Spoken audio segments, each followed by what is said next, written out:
Assalamualaikum warahmatullahi wabarakatuh. Halo semuanya teman-teman, selamat malam. Selamat datang kembali di channel kesayangan kita, channel Ilo Ekstrim, dan masih bersama saya Ilo dimanapun teman-teman berada. Semoga teman-teman selalu dalam keadaan sehat walafiat, tanpa kekurangan satu apapun. Amin amin ya robbal alamin. Dan pada kesempatan yang baik ini, saya akan membawakan satu kisah favorit kita semua, kisah warung kopi Bang Doni. Wow, kisah dari Mas Dani SBR yang selalu ditunggu-tunggu ya teman-teman ya. Dan untuk episode kali ini akan menceritakan tentang sebuah rumah yang ada di tempat Bang Doni tinggal nih, di lingkungan situ, yang akan dijual teman-teman. Dan rumah ini mewah, milik salah satu keluarga kaya raya sebelumnya, tapi pemiliknya sudah meninggal dan hanya tinggal anak-anaknya. Tapi ternyata rumah ini menyimpan sejarah yang kelam. Waduh, ini sejarah apa ya teman-teman ya? Oke, sebelum kita masuk ke dalam ceritanya, buat teman-teman yang mungkin belum subscribe channel Ilo Ekstrim, bisa diklik dulu tombol subscribe-nya. Jangan lupa lonceng notifikasinya juga dinyalakan agar teman-teman selalu mendapatkan notifikasi dari konten-konten yang akan kami upload selanjutnya. Untuk channel Ilo Ekstrim kami upload setiap hari teman-teman, setiap malam jam 7 malam waktu Indonesia bagian Barat. Oke, nggak pakai berlama-lama lagi. Pasti udah nggak sabaran kan untuk masuk ke dalam kisahnya. Kita langsung saja masuk ke dalam kisahnya. Bunuh Hollow Art. Rumah setan di kota Bekasi. Warung kopi Bang Doni. Malam itu, nampak tiga laki-laki sedang mengobrol di teras sebuah rumah yang cukup besar. Rupanya itu adalah Pak Sadeli, Mas Karyo, dan Roy. Roy adalah warga baru yang mengontrak di wilayah tempat Pak Sadeli menjabat sebagai ketua RT. Saat itu, Pak Sadeli sedang berkeliling dan mengontrol warganya bersama Mas Karyo. Salah satunya adalah Roy, seorang warga pendatang baru yang baru saja pindah ke tempat ini. Maaf nih Mas Roy, ganggu waktunya bentar, ucap Pak Sadeli. Oh enggak kok Pak RT. Saya malah senang sudah disambangin sama Pak RT. Saya jadi malu ini, soalnya bukan saya yang pergi ngelapor dulu ke rumah Pak RT. Saya minta maaf ya, soalnya saya sibuk sering keluar kota, ujar Roy. Ya kagak ngapa-ngapa Mas Roy, santai aja. Emang saya juga udah biasa datengin warga saya. Oh ya, sebelumnya Mas Roy tinggal di mana ya? Tanya Pak Sadeli penasaran. Oh, kebetulan saya sebelumnya di Australia Pak. Saya kerja di sana Pak RT. Oh, baru balik dari luar negeri. Emangnya Mas Roy orang mana ya asalnya? Tanya Pak Sadeli lagi. Kalau bapak saya orang Padang, ibu saya asli Jakarta Pak. Jadi ya rumah saya di Jakarta. Nah, kebetulan pabrik tempat saya kerja sekarang adanya di Cibitung. Nah, terus kebetulan saya kan baru nikah nih. Mertua saya orang Bekasi. Maka dari itu saya ngontrak di sini. Saya lihat-lihat lingkungan di sini juga bagus, kampungnya bersih, terus masih banyak kebun-kebun jadi udaranya segar. Ungkap Roy lagi. Di sini emang warganya rajin kerja bakti Mas Roy.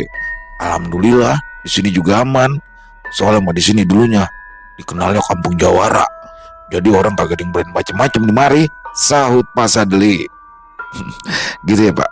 Oh ya, saya juga sebelumnya sudah keliling-keliling. Nah, pas sampai sini saya langsung serak ngeliatnya. Terus saya cari aja deh rumah yang dikontrakin. Ya sebenarnya mah saya ada rencana untuk beli rumah. Kalau di sini ada yang dijual rumahnya nggak Pak RT? Terus kira-kira berapa pasarannya ya kalau rumah di sini? Tanya Roy penasaran. Oh, kalau di sini mah variatif. Ada yang 400 jutaan, sampai ada yang MM-an. Nah, kalau yang di bawah 400 jutaan mah belakang tuh, yang kagak masuk mobil. Nah, kalau yang di depan kayak begini, ya bisa MM-an, ujar Pak Sadeli. Kalau yang di depan lebih tepatnya berapa ya Pak RT? Kemarin aja tuh orang Jawa, namanya Parwoto. Dia jual rumahnya di depan, di ujung gang. Belah sono tuh, yang ada kebun pisang. Yang lepas 1,5 M. Luas tanahnya lumayan 250, luas bangunannya 400. Soalnya di bangunannya tingkat. Kayaknya sih udah kejual sama orang Jakarta. Nah, ada satu yang juga dijual tuh, rumah almarhum Pak Budi. Waktu itu anaknya nitipin nama saya, katanya suruh jualin. Tapi dia kagak ngasih tahu harganya berapa. Emangnya Mas Roy ada budget berapa sih? Tanya Pak Sadeli penasaran. Kalau budget saya sih belum nentuin ya Pak. Soalnya saya perlu ngobrol dulu sama istri saya. Tapi kalau boleh ditanyain Pak, rumahnya Pak Budi itu mau dilepas berapa ya? Ya kali aja harganya cocok. Ungkap Roy. Iya dah, nanti saya tanyain. Oh iya, kalau gitu saya pamit dulu ya. Soalnya masih ada urusan lagi. Oh iya, kalau boleh saya minta nomor handphone Mas Roy dah. Nanti kalau saya udah ngomong sama anaknya Pak Budi, saya kabarin lagi sama Mas Roy. Ucap Pak Sedli. Oh iya boleh Pak. Ini aja pegang kartu nama saya ya. Soalnya saya nggak ingat nomor handphone saya. Nah di situ ada nomor saya ke PRT. Ujar Roy sambil menyerahkan kartu namanya pada Pak Sadli. Akhirnya Pak Sadli dan Mas Karyo pun berpamitan dan meninggalkan kediaman Roy. Di jalan, Mas Karyo nampak berbisik pada Pak Sadli. Waduh, ada proyekan kakap nih Pak RT. Saya ikutan ya Pak RT. Saya kan dari tadi dengerin terus. Ucap Mas Karyo. Lo kalau urusan duit aja lo cepet buluk. Kalau disuruh keliling aja males banget. Ada aja alasannya. Kudu sama gua mulu jalannya. Sahut Pak Sadli sewot. Jangan gitu dong Pak RT. Kalau bukan saya yang dapengin Bapak, siapa lagi coba? Di situ Pak Sadli kembali mengeluarkan kartu nama Roy dari sakunya. Dia penasaran dengan nama asli dari warga barunya tersebut. Roy Sujatmiko. Bodoh, keren juga namanya. Nih, yang bawahnya kayaknya jabatannya nih ya, Head of Strategy Team. Strategi tim. Kayak mau main bola aja pakai strategi sama tim. Waduh, jangan-jangan Mas Roy jago main bola Pak RT. Kayaknya tempat kerjanya punya tim sepak bola. Mungkin main di Liga 2 atau Liga 3 kayaknya. Saut Mas Karyo asal. So tau lo. Orang lemes kayak gitu atlet bola.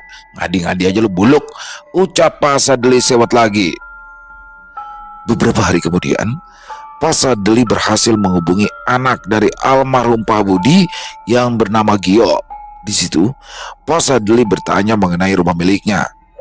Oh ya Mas Gio, katanya rumah punya Bapak mau dijual ya? Oh, boleh Pak RT. Siapa orang yang mau beli ya? Tanya Gio penasaran. Ada saudara saya. Kalau boleh tahu, berapa ya mau dilepasnya? Waduh, kalau harga saya belum ngomongin sama kakak saya Pak RT. Apa gini aja deh, besok kan saya mau ke Bekasi. Kita ketemuan aja gimana? Oh gitu ya, boleh dah. Ntar kabarin aja kalau Mas Gio ada di rumah. Ucap Pak Sadli. Ketemunya di luar aja Pak RT, jangan di rumah saya. Oh gitu ya. Ya udah, di mana ya? Oh iya, saya ada tempat. Ya udah, besok saya share log ya lokasi ketemuannya. Ujar Pak Sadli. Setelah menutup panggilan itu, Pak Sadli nampak sewot sendiri. Jok, ribet amat. Mau nanya harga aja pakai diajak ketemuan dulu segala. Kagak percayaan amat lu kalau gue RT di mari. Segel juga lu lama-lama rumah lu. Gerutu Pak Sadli terlihat memarahi telepon miliknya. Sang istri yang melihat gelagat Pak Sadli pun langsung menegurnya. Kenapa sih bang? Handphone pakai dimarah-marahin segala gitu. Emang handphone salah apa? Ya gue mau bukan marahin handphone, tapi gue kesel sama anak almarhum Pak Budi. Lah, timbang nanya harga rumahnya aja, kudu ketemuan dia dulu. Emangnya rumah Pak Budi mau dijual? Lah iya, waktu itu anak yang ngomong sama abang. Udah dah, abang mau mandi dulu.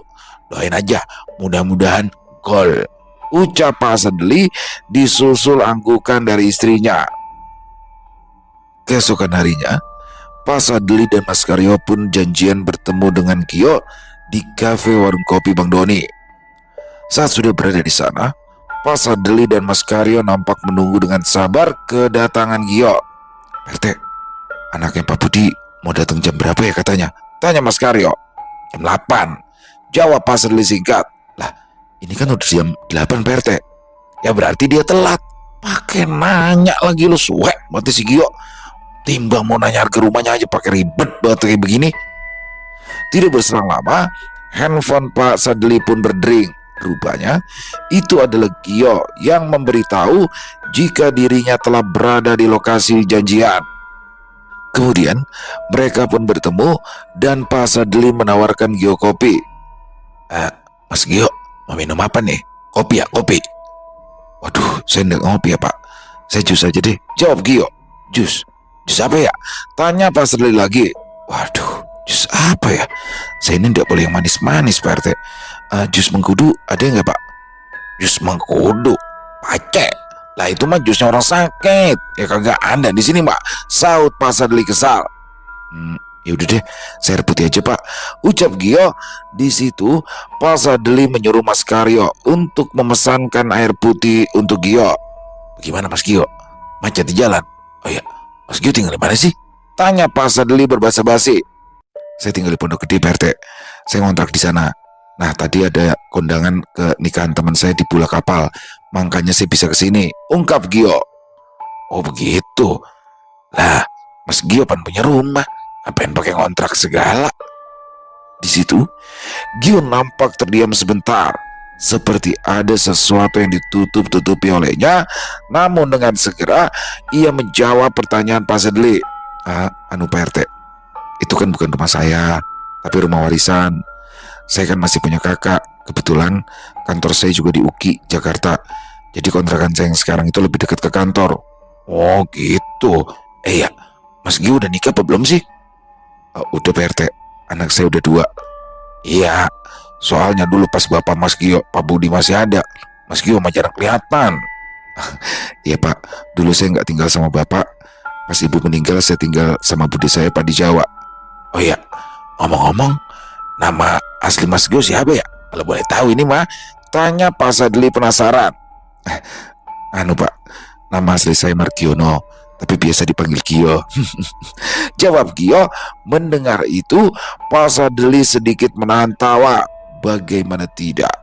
Awalnya, Pak Sadli menyangka jika Gio merupakan kepanjangan dari Giovanni, suatu nama yang lebih beken. Namun di situ, tiba-tiba saja Pak Sadli tersadar akan sesuatu. Ya, Mas Karyo tak kunjung datang saat memesankan air putih untuk Gio. Si Buluk mana ini ya? Lama amat pesan air putihnya. Hingga akhirnya Mas Karyo datang dengan membawa pesanan air putih untuk Gio. Sayangnya tak hanya air putih, Mas Karyo juga membawa serta piring berisi roti bakar, pisang bakar, dan sepiring nasi goreng untuknya. Taplak. Hal itu pun membuat Pak Sadli tersentak, namun keterkejutannya itu berusaha ia sembunyikan. Monggo Mas Gio, dicicipi. Katanya roti bakar sama pisang bakar di sini enak. Oh ya, Mas Gio mau nasi goreng nggak? Kalau mau saya pesen ini. Maaf ini saya duluan, soalnya saya sudah lapar banget. Oh ya, Pak RT mau nasi goreng juga nggak? Tanya Mas Karyo sambil melirik ke arah Pak Sadli. Di situ Pak Sadli nampak menahan emosinya. Pendulumnya naik turun, seakan ingin mendamprat Mas Karyo langsung. Oh gitu ya, boleh deh Mas, ucap Gio tiba-tiba saja. Mendengar itu, Mas Karyo pun kembali lagi untuk memesankan nasi goreng bagi Gio. Perlu diketahui, awalnya niatan Pak Sadli bertemu Gio hanya untuk minum kopi di kafe warung kopi Bang Doni, dan itu gratis setelah mendapat persetujuan dari Doni. Namun pada kenyataannya Mas Karyo memesan roti bakar, pisang bakar, dan juga 2 piring nasi goreng. Dalam hati Pak Sadli langsung menggerutu. Bujuk banget ini sebuluk. Aji mumpung dia, menggila dia. Ini lagi si Gio jadi orang lamitan banget. Lah ditawarin nasi goreng dia mau. Dia bener orang kaya, kagak ada malunya banget. Ya Mas Gio, kita ke intinya aja ini ya. Jadi berapa nih Mas Gio mau ngelepas rumah Mas Gio? Tanya Pak Sadli. Oh gitu Pak RT ya. Saya udah ngomong sama kakak saya. Ya kalau ke orang-orang sih saya lepas 1,5 M Pak RT. Jawab Gio. Oh gitu ya. Nah kalau ke saya berapa ya? Tanya Pak Sadli lagi. Ya sama Pak, Pak RT kan orang juga, bukan makhluk jadi-jadian. Saut Gio yang langsung membuat Pak Sadli mengerutkan dahinya. Ya orang saya mah, lah emangnya saya beruk, saut Pak Sadli sewot. Bercanda Pak RT, ucap Gio. Rupanya Gio memiliki perilaku yang sedikit aneh. Ya, dia seperti tak bisa melihat kapan waktu serius dan kapan waktunya bercanda. Wajar saja jika waktu itu Pak Sadli nampak menahan emosinya. Dalam hati Pak Sadli kembali menggerutu. Suek banget di kadal. Gue dikata memedi apa? Sabar, sabar, sabar. Emang begini, cobaannya kalau mau dapat proyek yang gede. Iya, iya. Saya juga bercanda, Mas Gio. Nah, itu kagak bisa kurang lagi apa Mas Gio? Tanya Pak Sedli. Waduh, jangan Pak RT. Jangan dikurangin lagi. Itu udah mentok. Saya nanti diomelin kakak saya. Ya udah kalau begitu. Oh iya. Nanti bagian saya bagaimana? Kalau rumahnya udah kejual. Tanya Pak Sadli. Mendengar itu, wajah Gio langsung berubah. Bagian? Bagian apa ya Pak RT? Itu kan punya saya sama kakak saya. Apa jangan-jangan Pak RT ini anaknya bapak saya juga ya? Waduh, saya harus kasih tahu kakak saya nih kalau begitu. Ini berita besar. Ujar Gio nampak terkejut. Kembali Pak Sadli merasa heran pada perilaku lelaki yang sedang berbicara padanya itu. Ya, Gio seakan tidak normal. Kembali dalam hati Pak Sadli bergumam. Ujuk buneng, bagaimana ceritanya sih ini orang? Orang dan tapisan ini orang. Bukan itu maksud saya Mas Gio. Saya mau bukan anak apa Budi, dan saya mau orang lain. Maksud saya kan yang masarin ini. Nah, nyaloin lah begitu ya. Nah, kan mesti dapat bagian dari yang jual. Itu bukannya udah lumrah. Ujar Pak Sadli berusaha menjelaskan pada Gio. Mendengar itu, wajah Gio nampak cemas. Dia seperti pusing 7 keliling. Waduh, kalau begitu saya nggak berani mutusin Pak RT. Nanti Pak RT ngomong aja ke kakak saya ya. Akhirnya, mau tak mau, Pak Sadli meminta kontak kakak dari Gio. Dan setelah menyantap nasi goreng yang dipesannya tadi pun, Gio langsung berpamitan pada Pak Sadli. Pak RT, Mas Karyo, saya pulang dulu ya, takut kemalaman. Terima kasih atas jamuannya, ucap Gio yang langsung pergi begitu saja. Mendapat itu, wajah Pak Sadli pun nampak basam. Di situ, Mas Karyo tanpa merasa beban bertanya pada Pak Sadli. Gimana Pak RT? Udah oke apa belum? Kayaknya bakalan gol ini proyek. Wong tadi makan nasi gorengnya lah banget, pasti udah oke kan? Mendengar itu, Pak Sadli langsung menatap tajam ke arah Mas Karyo. Kambing, diam lo. Oke. Mulut lu bangke. Sentak Pak Sadli. Loh. Kenapa marah-marah ya Pak RT? Tanya Mas Karyo lagi. Lah bagaimana gua kagak bengkelap? Si Gio gue tanyain bagian gue, lah malah kayak orang linglung. Lah pen emang udah lumrah ya kalau gue masalah dapat bagian 2,5%. Lah dia malah kagak bisa mutusin. Katanya gue kudu ketemu dulu sama kakaknya. Lah ngapain kita pakai ketemuan begini kalau ujung-ujungnya begitu pucuk. Lagi untuk orang kayaknya aneh banget. Bocor halus, ujar Pak Sadli. Wah, saya pikir udah deal, tau-taunya belum. Udah capek-capek kesini, untung aja saya makan nasi goreng, jadinya laparnya hilang. Ucap Mas Karyo. Buluk, siapa yang nyuruh lu mesen beginian? Emang lu kagak tahu? Kita untuk kemari cuma numpang ngopi. Gua juga minta gratisan sama si Doni. Nah kalau begini kan kita kudu bayar. Siapa yang mau bayar? Asal lu tahu, gua gak mau duit. Pokoknya gua gak mau tahu. Gua mau balik, sahut Pak Sadli sewot sambil berlalu pergi meninggalkan Mas Karyo dengan semua makanan yang dipesannya. Mendapat itu, wajah Mas Karyo langsung pucat. Dia tak menyangka jika Pak Sadli tak mau membayar makanan yang sudah dipesannya. Lah piye? Saya juga nggak berduit ini Pak RT. Bingung. Pak RT, tungguin Pak RT. Ucap Mas Karyo berusaha menyusul Pak Sadli. Namun rupanya Pak Sadli tak bersungguh-sungguh dengan ucapannya. Saat itu, dia langsung mendatangi Doni dan memberitahu semuanya. Dan ucap Pak Sadli sambil cengengesan. Apa bang? Tanya Doni penasaran. Ini depan gue niatnya cuma ngopi doang. Si Buluk malah mesen macem-macem. Segala nasi goreng lah, roti bakar lah, pisang bakar lah. Lah lama-lama dia pengen gue bakar. Kesel banget gue Don. Sekarang gue ada yang ketumpuan, kan kudu bayar gue. Masalahnya gue kagak bawa uang. Gue ngutang dulu ya, ntar gajian gue bayar, ungkap Pak Sadli. Gajian? Abang kan pengangguran, kapan gajiannya? Tanya Doni. Maksud gue mah kalau proyek gue gol baru gue bayar gitu. Nah, iya kalau gol, kalau kagak lah abang jadi punya utang. Udah kagak usah, ucap Doni yang seketika membuat Pak Sadli sumringah. Yang bener lo Don, serius ini? Ya, tapi abang urusin nih KTP emas saya. Dia baru kehilangan dompet. Siap, ntar gue suruh si Buluk. Buluk, besok lu urusin KTP maju beda. Awas lu yang minta uang rokok, bayaran lu udah bakal makan nasi goreng tadi, ucap Pak Sadli pada Mas Karyo. Beberapa hari kemudian, Pak Sadli bertemu dengan kakak Gio yang bernama Bung Atmi. Saat itu, pertemuannya berlangsung di kediaman rumah Pak Budi, orang tua Bung Atmi. Kebetulan, saat itu ia sedang memeriksa keadaan rumah tersebut. Oh, jadi Pak RT dapat nomor saya dari adik saya, ujar Bung Atmi. Ya Bu, saya juga udah ketemuan sama Gio, ada ibu di kafe. Saya juga ketemuan di rumah ini, jadinya kagak mau. Jadi Pak RT sudah ketemuan sama adik saya, ucap Bung Atmi sedikit terkejut. Entah mengapa ia bersikap demikian. Tapi adik saya nggak berbuat macam-macam kan Pak RT? Macam-macam? Kagak Bu. Emangnya apa ya? Tanya Pak Sadli penasaran. Di situ Bung Atmi nampak terdiam sejenak. Sambil menghela nafas panjang, dia pun mulai berkata, Anu Pak, jadi begini.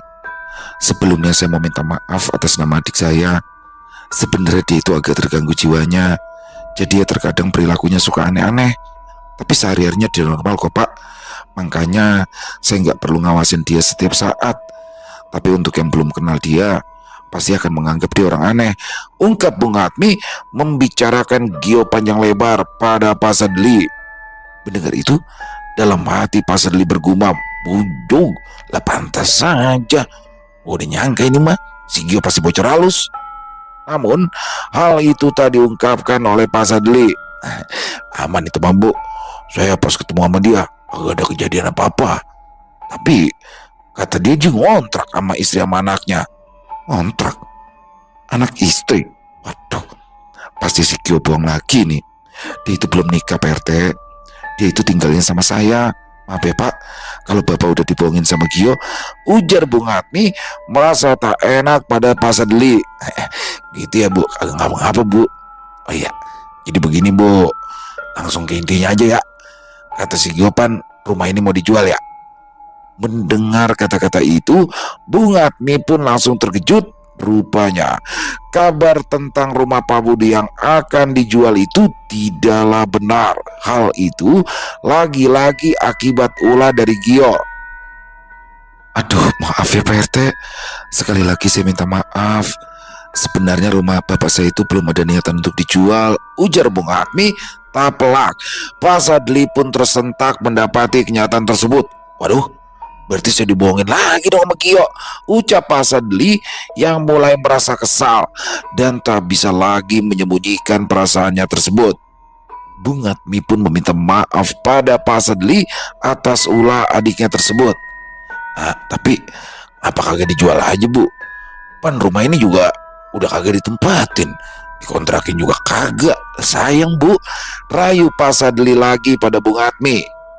Di situ sepertinya Bung Atmi menyembunyikan sesuatu mengenai rumah peninggalan orang tuanya itu.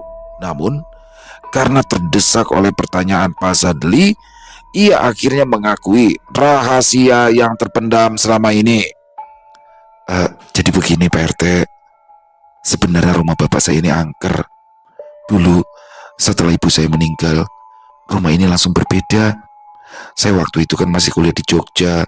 Sedangkan di rumah ini yang tinggal cuma bapak sama Gio aja berdua.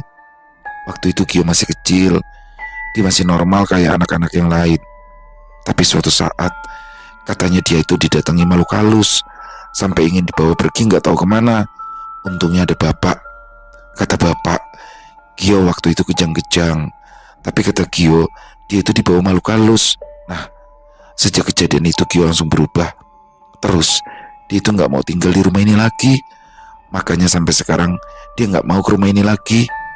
Waktu itu pas bapak saya sakit, saya juga udah nyoba untuk menjual rumah ini, tapi selalu aja gagal.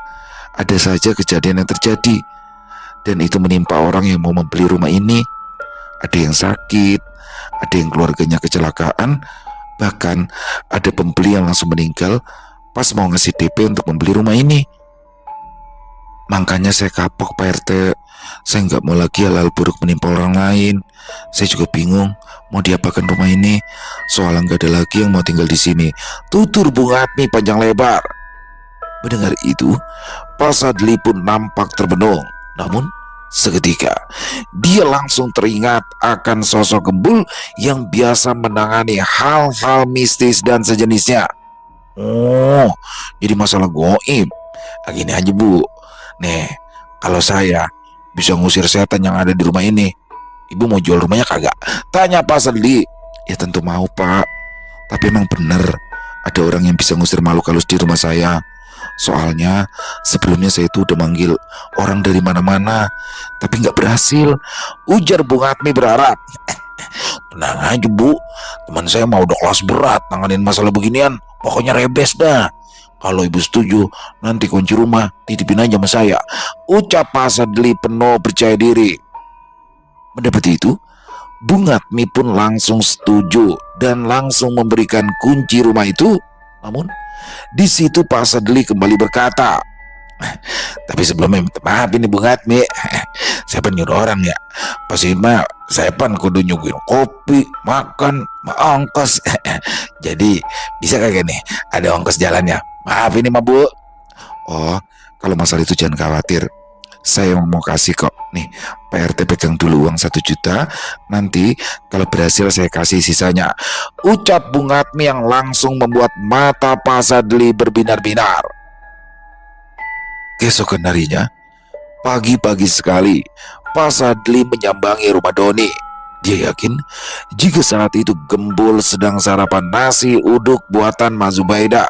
Benar saja, pagi itu Gembul, Doni dan Cumri sedang asik menyantap sarapan di depan pekarangan rumah Doni. Assalamualaikum, salam Pak Sadli. Ketiganya pun langsung menjawab salam dari Pak Sadli. Waalaikumsalam. Pak RT, mana KTP emak? Perasaan udah lama sih minta bikinin. Tanya Doni. Ya elah, tenang aja gak perlu Don. Udah gue urusin, gue udah nyuruh si Buluk. Tadi gue jadi. Lagian, emang bakal apaan sih? Malu punya KTP lagi? Saut Pak Sadli. Pasti kagak ada duit jalannya nih, makanya lama. Ucap Doni jengkel. Ya udah ngapa, yang penting jadi. Tenang-tenang aja lu ya. Ucap Pak Sadli. Kemudian Pak Sadli pun langsung mendekati Gembul yang saat itu sedang menyantap sarapannya. Bul, lu bisa tolongin gua kagak Bul? Namun sebelum Gembul menjawab dari belakang, Doni pun langsung nyeletuk. Hati-hati Bul, ujung-ujungnya urusan jandan tuh. Wah, beranganan lu Don. Bukan lah, urusan rumah. Rumahnya almarhum Pak Budi. Katanya ketua rumah angker. Ucap Pak Sadli. Buset, ini urusan rumah belum kelar juga. Lah kemarinan kan udah ketemuan sama orangnya. Tanya Doni. Pokoknya urusannya kusut dah Don. Ntar gue ceritain. Sekarang gue butuh bantuan Gembul nih bakal ngusir setan yang ada di tuh rumah. Soalnya tuh rumah udah bikin celaka banyak orang.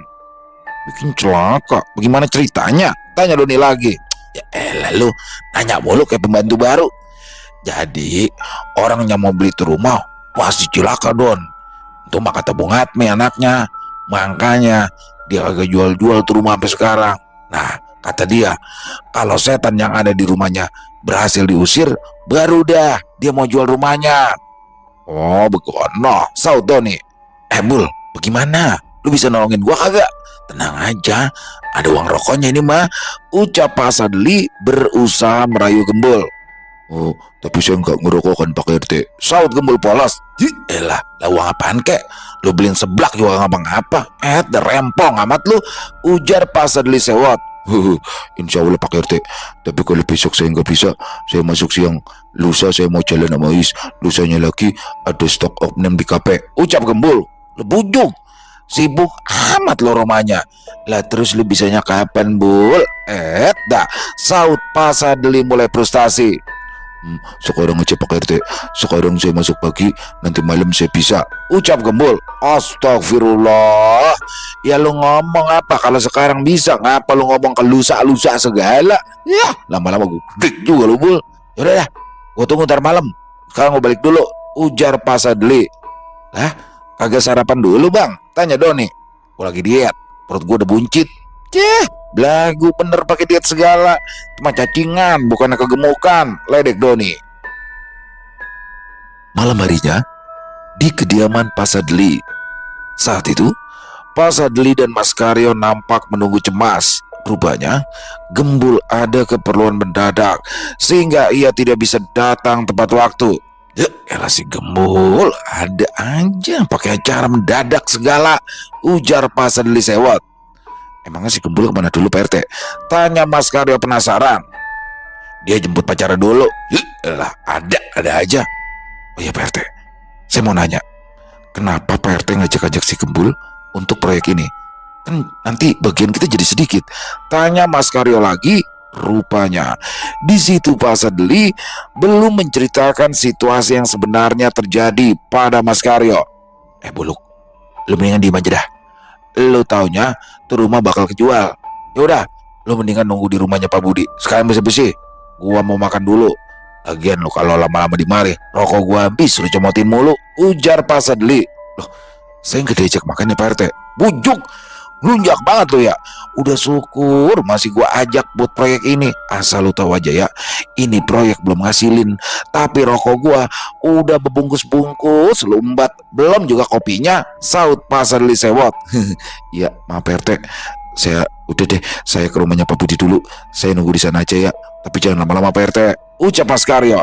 Ya, ntar kalau si Gembul udah nongol, gua langsung ke sana. Jangan lupa, lu nyalain dah lampu di sana ya, ujar Pak Sadli.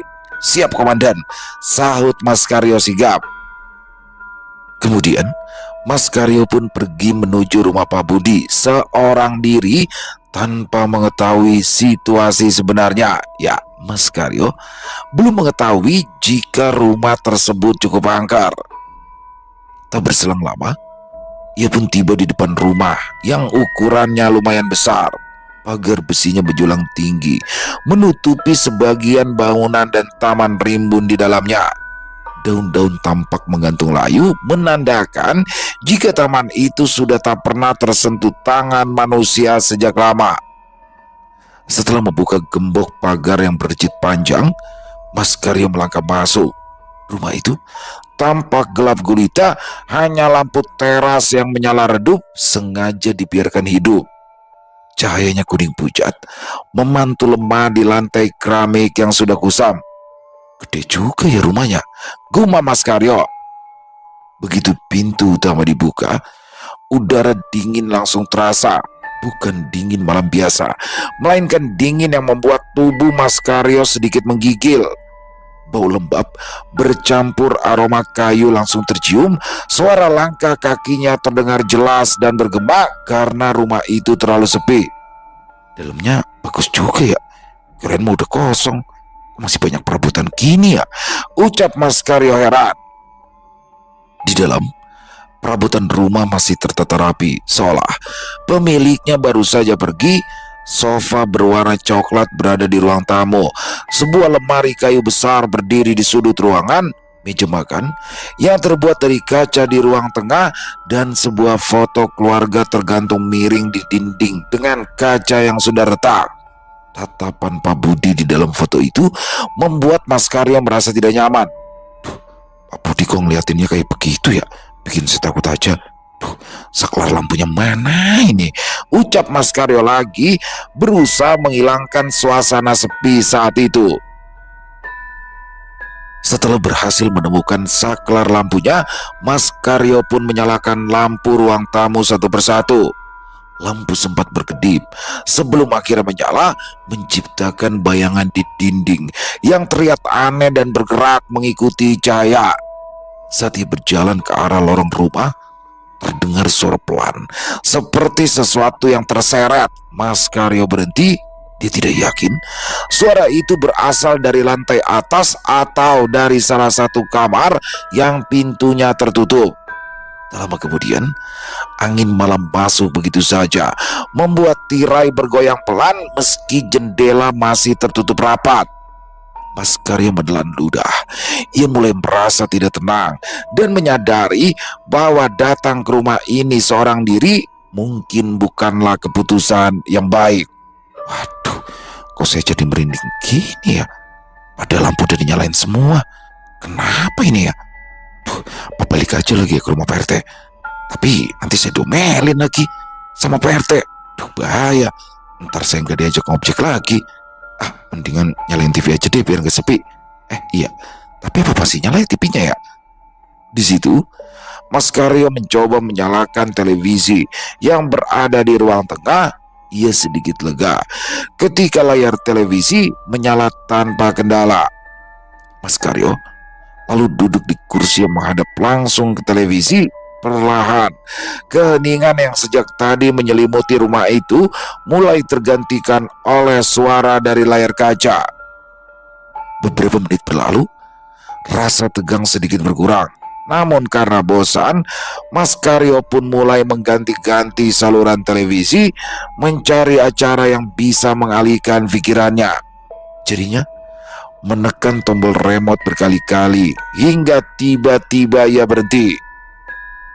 Mas Karyo memperhatikan layar dengan seksama. Ada sesuatu yang terasa janggal di salah satu saluran. Ia menyipitkan mata, berusaha memastikan apa yang sedang ia lihat. Detik berikutnya, tubuhnya menegang. Gambar yang muncul di televisi itu adalah ruang tengah, tempat ia sedang duduk. Sofa coklat, lemari kayu di sudut ruangan, bahkan kursi yang ia tempati, semuanya terlihat jelas di layar kaca. Sudut pandangnya seolah diambil dari atas mengarah ke tengah ruangan. Mas Karyo menoleh cepat ke sekeliling. Tidak ada kamera, tidak ada alat apapun yang terpasang. Nafasnya mulai tidak teratur, jantungnya berguncang. Gak mungkin, gumam pelan. Televisi itu jelas bukan CCTV, namun gambar di layar bergerak perlahan, dan di sana Mas Karyo melihat sosok dirinya sendiri sedang duduk diam menghadap TV. Mas Karyo kembali menatap layar televisi. Jantungnya seakan berhenti sesaat ketika di layar itu muncul sesuatu yang membuat bulu kuduknya berdiri. Di belakang sosok dirinya yang sedang duduk, perlahan terlihat bayangan lain. Sosok itu tinggi, tubuhnya gelap dan bergerak mendekat tanpa suara. Kepalanya sedikit menunduk, seolah menyeret dirinya sendiri ke arah Mas Karyo. Setan! Teriak Mas Karyo panik. Dengan gerakan refleks, ia langsung menoleh ke belakang, dan di saat itulah nafasnya tercekat. Sosok yang sama persis dengan apa yang ada di layar televisi berdiri beberapa langkah di belakangnya. Wajahnya pucat, matanya hitam, tanpa cahaya, dan tubuhnya tampak kaku seolah bukan milik manusia hidup. Mas Karyo menjerit. Tanpa berpikir panjang, ia berdiri, kemudian berlari sekencang-kencangnya menuju pintu utama yang sejak tadi terbuka. Langkahnya berantakan, hampir tersandung karpet ruang tamu. Saat jaraknya tinggal beberapa langkah dari pintu, tiba-tiba saja pintu utama itu menutup sendiri dengan takan kuat. Mas Karyo berhenti mendadak. Ia mencoba membuka gagang pintu, memutarnya dengan kasar, memukulnya dengan tangan gemetar.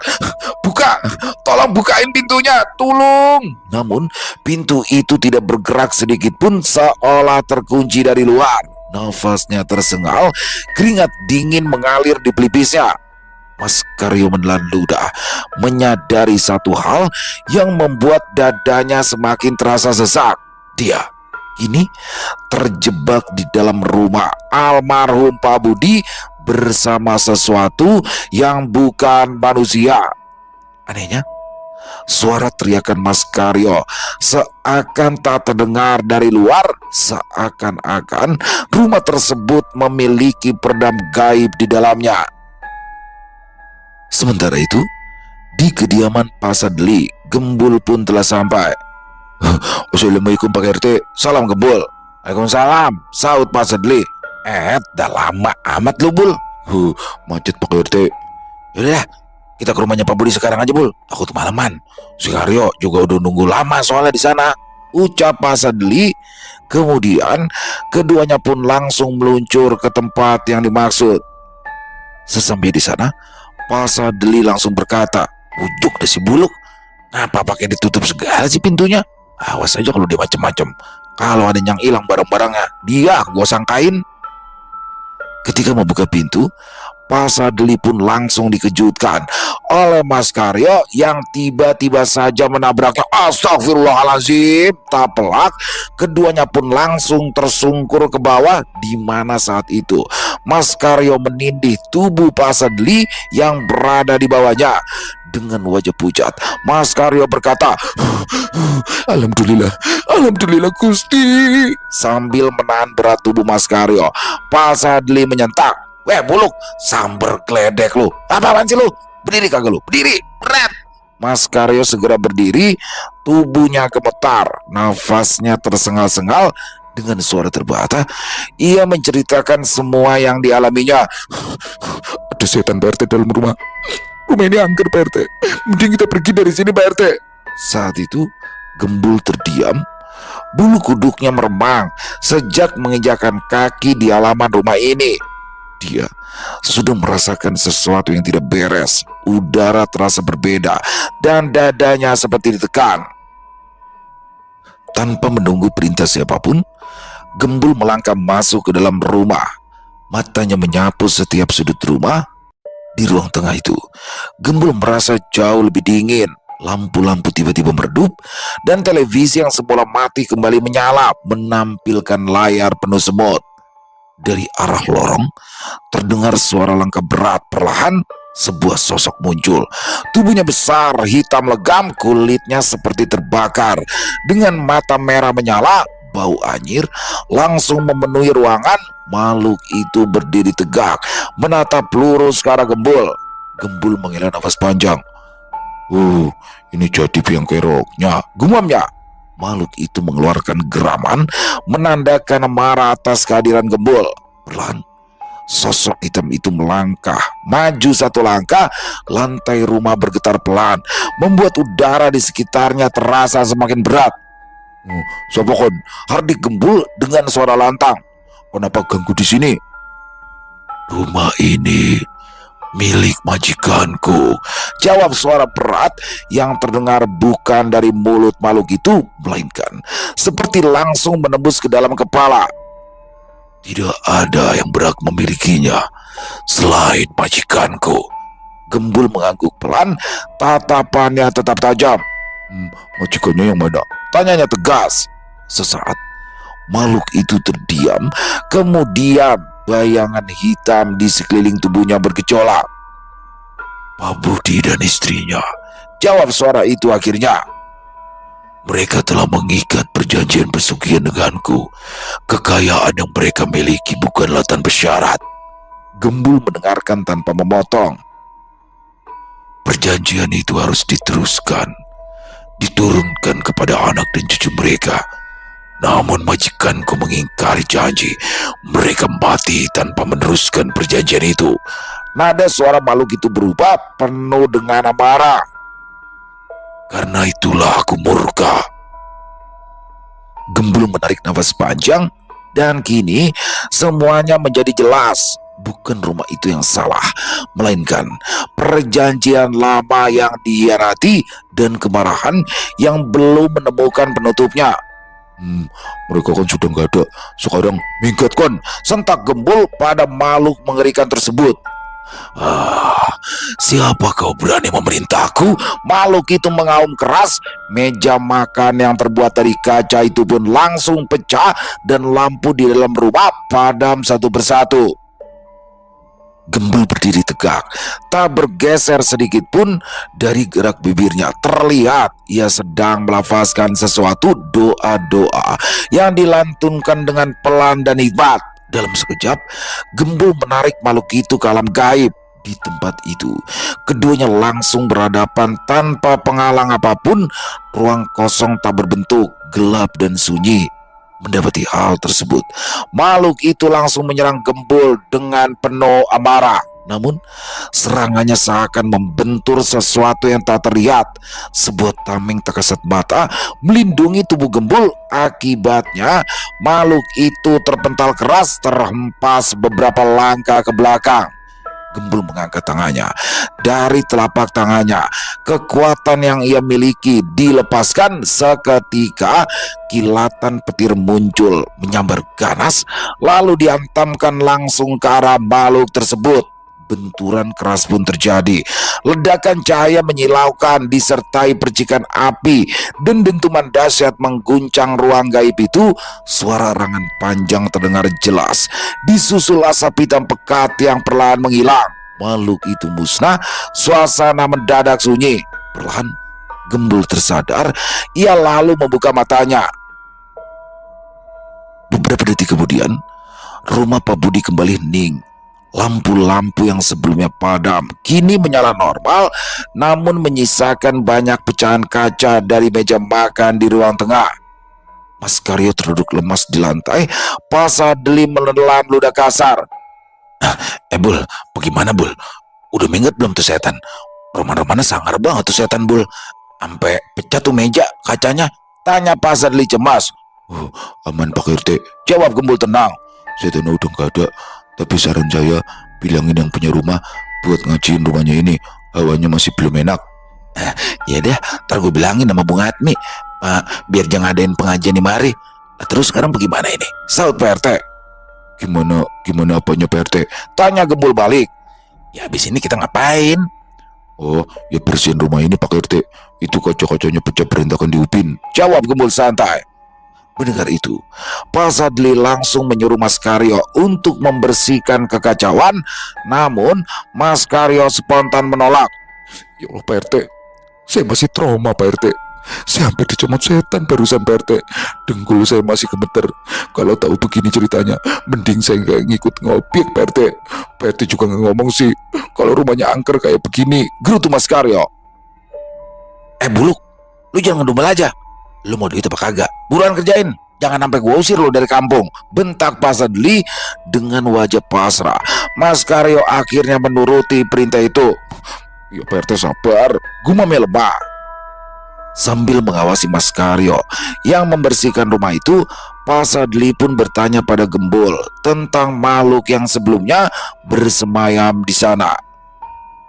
Gembul pun menjelaskan bahwa Pak Budi dan istrinya dulu pernah melakukan pesugihan, namun mereka menolak untuk menurunkan atau mewariskan pada anak-anak mereka. Hingga akhir hayat, rahasia itu tetap tertutup rapat. Namun hal itu tentu memiliki konsekuensi. Salah satunya adalah rumah yang ditinggalkannya menjadi angker.